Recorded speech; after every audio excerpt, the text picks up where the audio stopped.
नमस्कार मित्रांनो, ठरलं तर मग या येणाऱ्या भागामध्ये असे होणार की सायली ही सुभेदारांच्या घरातील प्रत्येक माणसांचे मन जिंकून घेण्याचा प्रयत्न करत असते आणि सायलीचा तो निर्मळ स्वभाव आणि तिचा तो चांगुलपणा पाहून अर्जुन सुद्धा सायलीच्या प्रेमात हळूहळू गुंतत चाललेला असतो आणि प्रियाला मात्र हे देखत नसते। तिला ते सर्व पाहून तिचा जळफळाट होत असतो।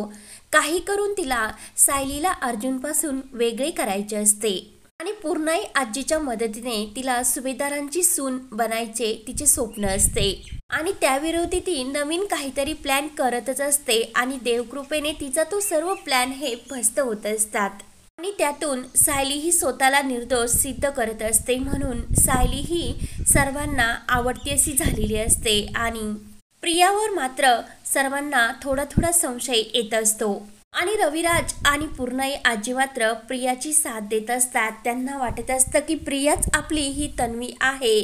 तेव्हा मात्र सायलीला रविराजविषयी थोडं आपुलकी प्रेम हे वाटतच असते, पण तिला माहीत नसते की हेच आपले बाबा आहेत। रविराज मात्र वेळोवेळी सायलीचा अपमान करत असतो, कारण सायलीविषयी त्याच्या मनामध्ये अजून सुद्धा रागच असतो। परंतु सायली कधीही रविराजला उलट उत्तरे देत नसते। प्रेमाने ती समजावूनच घेण्याचा प्रयत्न करत असते, कारण तिला रविराजविषयी खूप अशी आपुलकी तिच्या मनामध्ये असते।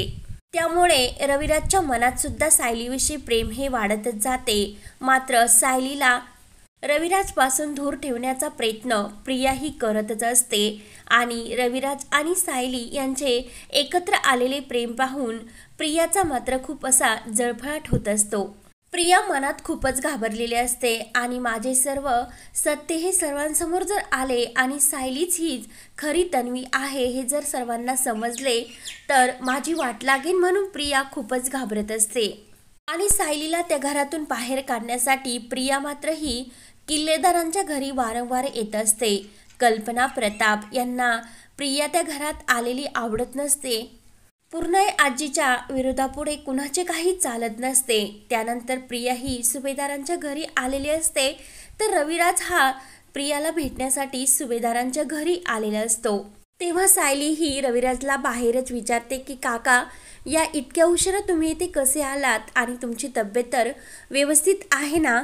तेव्हा रविराज सांगतो की मला घरी तन्वीशिवाय करमत नव्हते आणि तिला भेटण्यासाठी मी इथे आल्याचं सांगतो। तर लगेच सायली रविराजला आतमध्ये येण्यासाठी सांगते।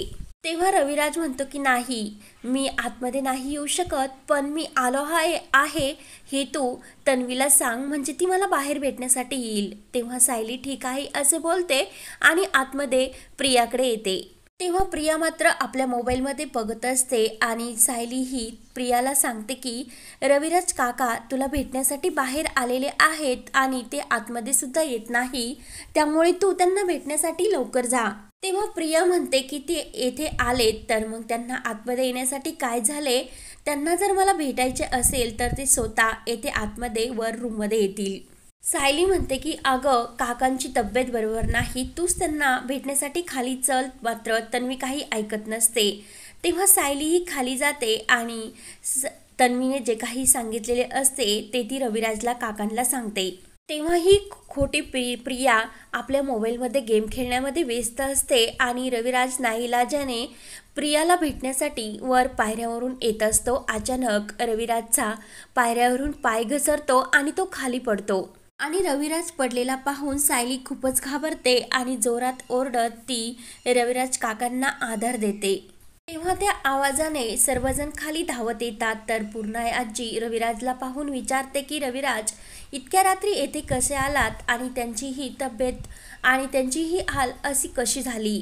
तर पूर्णाई आजी ही सायलीकडे बघू लागते। रविराज काकांच्या डोक्यातील रक्त काही थांबायला तयार नसते। सायली लगेच आपल्या साडीचा पदर फाडते आणि रविराजच्या त्या जखमेवरती गुंडाळते। तेव्हा सायलीचे ते प्रेम पाहून सर्वजण मात्र थक्क होतात। तेव्हा प्रिया मात्र खोटे नाटक करत येते आणि बाबा हे काय झाले असे रडत असती म्हणत असते। तर लगेच तेव्हा अर्जुन रविराजला घेऊन हॉस्पिटलला निघालेला असतो। रविराजची ती अवस्था पाहून सायलीला मात्र खूप असे मन तिचे दाटून आलेले असते। तेव्हा सर्वजण बाहेर रविराज शुद्धीवर येण्याची वाट बघत असतात. डॉक्टर रविराजांना चेक करतात तर अर्जुन विचारतो सर्व काही ठीक आहे ना. तेव्हा डॉक्टर सांगतात पेशंटची तब्येत ही खरंच खूप क्रिटिकल आहे. त्यांना लवकरात लवकर रक्त देण्याची व्यवस्था आपल्याला करावी लागेल, नाहीतर त्यांच्या जीवाला खूप मोठा असा धोका असल्याचे सांगतात. तेव्हा ते ऐकून सर्वांना मात्र मोठा धक्का बसतो. डॉक्टर सांगतात की बाहेरून रक्त येण्यासाठी खूप उशीर लागेल, त्यामुळे आपल्याला लवकरात लवकर ब्लड मॅनेज करावे लागेल. तेव्हा सायली अर्जुनला म्हणते की आपण लवकरात लवकर बाहेर रक्ताचे ब्लड मॅनेज करू. तर लगेच प्रिया म्हणते की काय ग, आता का खोटे नाटक करते आणि माझ्या बाबाविषयी इतकी काळजी दाखवण्याचा तू प्रयत्न करते. तुला माझं सुख पाहवतच नाही. अगोदर अर्जुनबरोबर लग्न करून माझ्या अर्जुनला माझ्यापासून हिसकावून घेतले आणि आता माझ्या बाबांचे सुद्धा प्रेम माझ्यापासून हिसकावण्याचा तू प्रयत्न करते. तर अर्जुनला प्रियाचा खूप राग येतो आणि तो प्रियाला म्हणतो की मूर्खासारखं काय बडबड करते आणि तो तिला शांत राहण्यासाठी सांगतो. सायलीला मात्र खूप वाईट वाटत असते. तर सायली अर्जुनला म्हणते की चला आपण लवकरात लवकर बाहेर रक्ताची चौकशी करूया. तर पूर्णाजी म्हणते की बाहेर जाण्याची काय गरज आहे, आता तन्वी आहे ना तीच रविराजला रक्त देईन, कारण तन्वीचेच रक्त रविराजला मॅच होईल. तेव्हा मात्र प्रियाच्या पायाखालची जमीन हादरते आणि आपला सर्व खोटारडेपणा हा सर्वांसमोर येईन आणि मी रविराजची मुलगी नाही हे आता समजणार, म्हणून प्रिया खूपच घाबरते. आणि आमचे ब्लड ग्रुप हे मॅच होणार नाही हे प्रियाला माहिती असते.